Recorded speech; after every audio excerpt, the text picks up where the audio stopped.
Hello guys, you're with me at Unlimited Learning.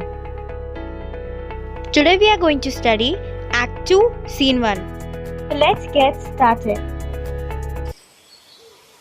तो आज हम करने वाले हैं मर्चेंट ऑफ वेनिस का एक्ट 2 सीन 1। तो चलिए हम देखते हैं कि ये सीन कहाँ हुआ। ये सीन होता है बेलमोंट में, पोर्शिया के घर के एक रूम में। हम देखते हैं कि मोरोको पोर्शिया के साथ बातें कर रहा था। मोरोको पोर्शिया को बोलता है कि पोर्शिया, तुम मुझे मेरे कॉम्प्लेक्शन या फिर मेरे डार्क कलर के वजह से जज मत करो या फिर इस बेसिस पर मुझे डिसलाइक मत करना। मेरा कॉम्प्लेक्शन डार्क इसलिए है क्योंकि मैंने इक्वाटोरियल रीजन में जन्म लिया है, मैं वहीं पे पला बड़ा हूँ। लेकिन अगर मेरे सामने कोई ऐसा प्रिंस लाकर खड़ा कर दो जो कि बहुत ज़्यादा फेयर हो और वो पोलर रीजन्स में जन्म लिया हो। पोलर रीजन्स में सनरेज हार्डली रीच करती थी, इसके वजह से वहाँ पे रहने वाले लोग यूजुअली फेयर थे। तो ऐसे फेयर प्रिंस को अगर मेरे सामने खड़ा कर दो और अगर हम दोनों के बीच में फाइट हो तुम्हारे लव के लिए, यानी कि प्रूव करने के लिए कि कौन ज़्यादा ब्रेव है, मैं या फिर वो। एक्चुअली वो अपना ब्रेवरी यहाँ पर शो करना चाहता है। वो बोलता है कि पोर्शिया, मेरे इस अंदाज की वजह से बहुत अच्छे लोग मुझसे डरते हैं।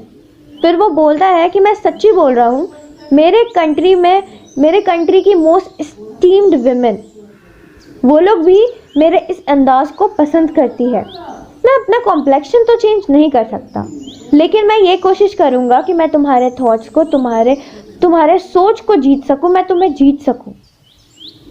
अपने बातों से, अपने अंदाज से मैं तुम्हें जीत सकूँ। फिर पोर्शिया बोलती है कि देखो मोरोको, मैं किसी इंसान के आउटर अपीयरेंस पे नहीं जाती। मैं किसी इंसान को इस बेसिस पे चूज़ नहीं करती कि वो कैसा दिखता है। मैं बाकी लड़कियों की तरह उसके आउटर अपीयरेंस पर नहीं जाती। इसके अलावा मेरा जो फ्यूचर है, मेरा जो फ्यूचर हस्बैंड होगा, वो लॉटरी ऑफ कास्केट्स पे डिपेंड करता है। और ये लॉटरी ऑफ कास्केट्स मुझे मेरे हस्बैंड को खुद चूज़ करने से भी प्रिवेंट करता है या फिर मेरे इस राइट से मुझे हिंडर करता है। मैं अपना हस्बैंड को खुद चूज़ नहीं कर सकती। मेरे फादर ने मुझे इस तरीके से मेरे हाथ बंद कर दिए हैं कि मैं खुद का हस्बैंड नहीं चूज़ करती। मैं खुद नहीं चूज़ कर सकती कि मेरा हस्बैंड कौन होगा।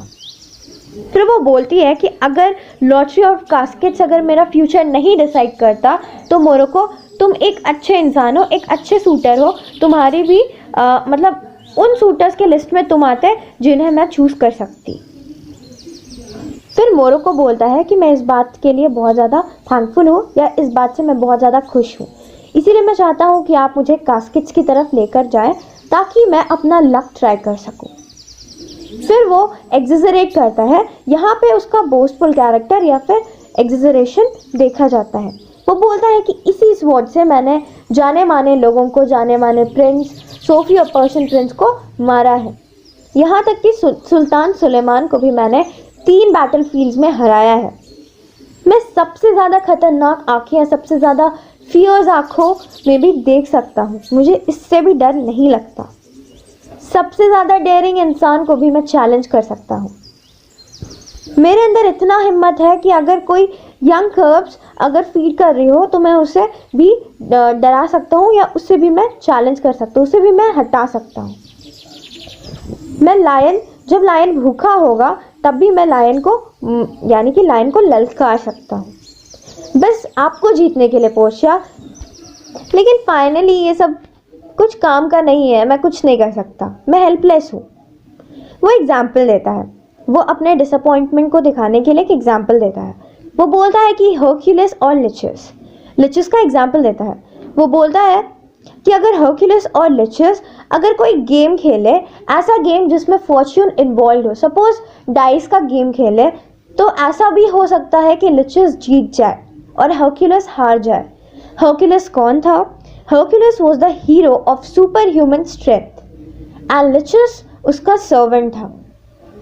तो अगर ऐसा होता है कि हर्क्यूलिस हार जाए और लिचस जीत जाए तो हर्क्यूलिस को बहुत ज़्यादा दुख होगा क्योंकि ज़्यादा डिजर्विंग हर्क्यूलिस था।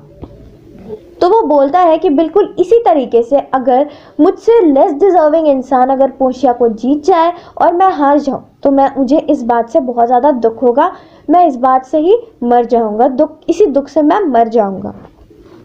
फिर पोर्शिया बोलती है कि या तो तुम ये रिस्की काम करो, यानी कि तुम अपना चॉइस करो, लॉटरी ऑफ कास्केट्स में अपना चॉइस, अपना फॉर्च्यून को ट्राई करो, या तो तुम अटेम्प्ट ही मत करो, कोशिश ही मत करो।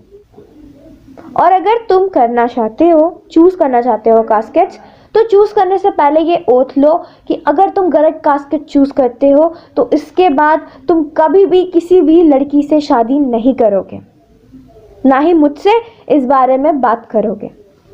तो फिर मोरोको बोलता है कि ठीक है, चलो मुझे कास्केट्स की तरफ लेके चलो। तो पोर्शिया बोलती है कि पहले टेंपल की तरफ चलो, वहाँ तुम ओथ लो, उसके बाद डिनर, और फिर फाइनली मैं तुम्हें कास्केट्स की तरफ ले जाऊंगी। तो यहाँ पे कास्केट्स को हज़ार्ड क्यों कहा गया है? क्योंकि चॉइस ऑफ कास्केट्स खुद में ही बहुत ज़्यादा डेंजरस टास्क था, क्योंकि अगर वो हारता है, अगर वो रॉन्ग कास्केट चूज करता है, तो वो हमेशा के लिए पोर्शिया को हार जाएगा।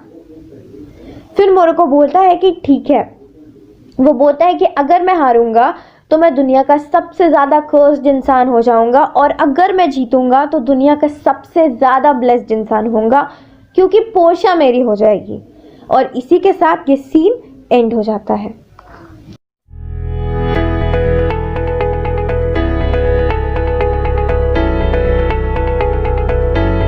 Subscribe now to get all the latest updates.